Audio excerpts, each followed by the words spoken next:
be blessed.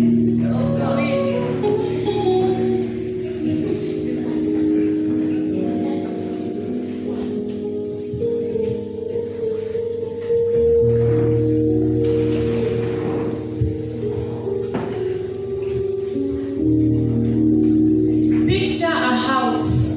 This house is haunted, a nightmare, a dread. It's decaying so fast there's no more life in here. It's dead. It's falling apart day in and day out. The foundation isn't steady. It's almost like it's giving out. The roof is caving. The doors are crumbling. The tiles are rotten and filled with cracks. There's mold and mildew and I looked at it back. Everything is broken, shattered, crushed into pieces.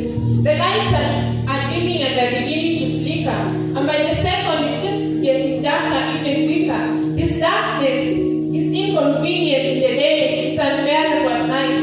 I can't take this anymore. There has to be more in store. But see, I heard of a renovator who is the greatest than them all. His rumors is of a guy that takes the most difficult course, no matter how filthy or ragged. He doesn't deny it all. And don't worry about the down payment because he ensures it's covered and guaranteed because he paid it all when he laid it all down on cross of Calvary. Body beaten, blood spilled, thorns to his scar, nails to his heels.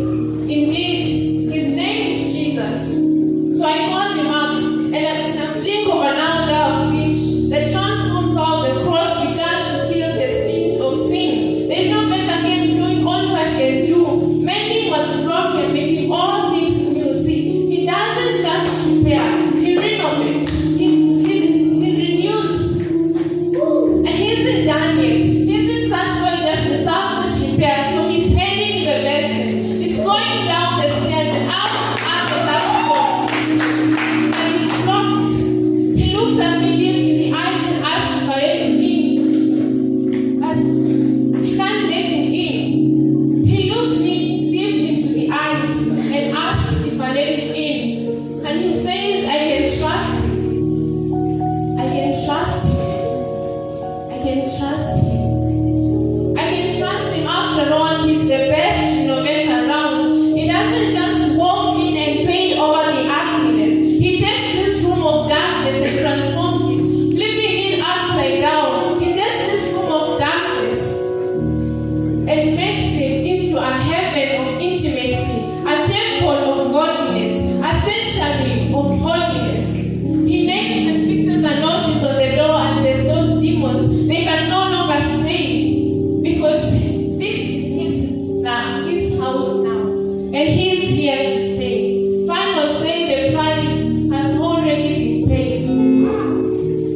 Self is the beginning to the end, the beginning of the rabbit hole to evil, the unending road that leads to destruction. It's like a spiritual liposuction because Satan will use you to destroy you, to squeeze the life out of you by believing that which is false about you. The destroyer's goal is to destroy, but his tactic is deceit, and he wins time and time again. When we believe lies like Adam and Eve, the force to disguise them was take and eat, and even thousands of years later, as women and men to cheat on God, because even after the death on the cross, we are still like Eve, searching for a cure to this disease, because sin takes over like cancer.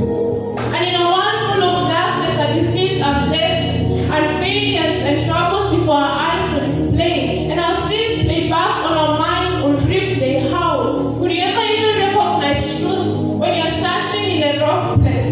See, Satan is the father of all lies and is crafting his ways. He only tells a lie when it sounds like the truth. He'll even tell you a lie using your own voice, manipulate your psyche, leaving you no choice but to believe everything that the world tells us we are. So we put on a mask and look who we are, trying to be who we are not.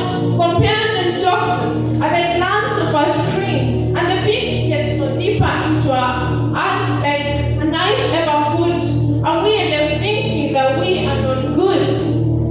See, Satan and God is crying out, let my people go, because we become gripped by a fear of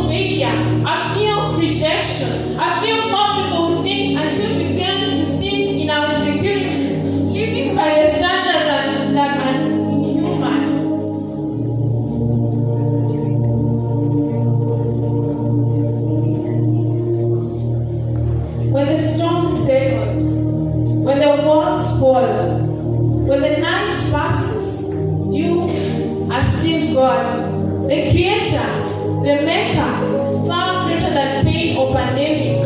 Our Savior, when it seems like there's no ending to child after child that hits us like waves. Who you are is proof. The one thing remains. The one thing is constant. The one thing doesn't change. Yesterday, today, and tomorrow the same. In the days that make your heart break, you're the same. Consistent, continuous, constantly here. In low valleys, high mountains, your presence is near. In the days, I tend to lose sight of the fact, but to see where I am from my past, it's so clear that you are still God. The God that's alive to my darkest thoughts. The God that's a map to the one that I lost. The God that's enough when He's all that I got. The God that's His value and says, I'm worth the cost. You're the God that forgave me and when I deserved hell. When you hear that it's finished that night on the cross, you are still God. My strongest foundation, you are my still God. When the enemy hears all these words, he's still God. He'll attack to remove you, but he cannot steal God. You are still God. So tell me, what fear can invade us? What news can tame us? What media can tame us to the stories they make up?